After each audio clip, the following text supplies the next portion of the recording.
Why do you feel, or why is it a case that stroke survivors tend to decline faster? So firstly, the research shows that they lose muscle mass at a much higher rate when they have a sedentary routine, so compared to those that don't have a stroke. So we talked in a previous episode about if you're sort of quite sedentary or you're basically in bed for 3 days, you're losing muscle mass at sort of between 3 to 5% per day. So in a stroke survivor, that's much higher. Wow. Okay, so that's really important. And then on top of that, I think it's largely attributed to the fact that many residual stroke symptoms require daily effort to be managed and not get worse. So if we're going to use stiffness, or what we call tone as an example, the less you move, the more stiffness or tone you get. The more stiffness you get, the more difficult it is to move, the more tone you can get. So you start getting this downward spiral.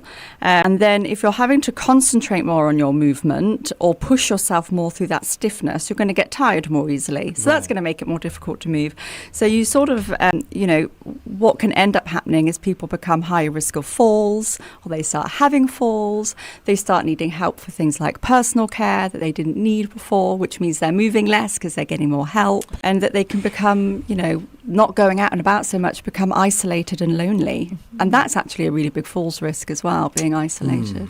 So we were asking, we talked about how strokes surprisingly actually lead to a faster decline, right? Is there a way to pinpoint exactly when this decline does happen? Is it immediate? Is it years after discharge, for example? Yeah, so this term, we're talking about chronic stroke. So this would be, 6 months to 1 year after the initial stroke, after the initial rehab has been done. But for chronic stroke, I would say that there's 3 key times that we want to be aware of.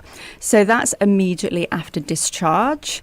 That's largely due to the difference in environment between the hospital and the home. After a period of sickness or injury, where you've been more sedentary or you've been less mobile, so that could be a broken ankle or COVID.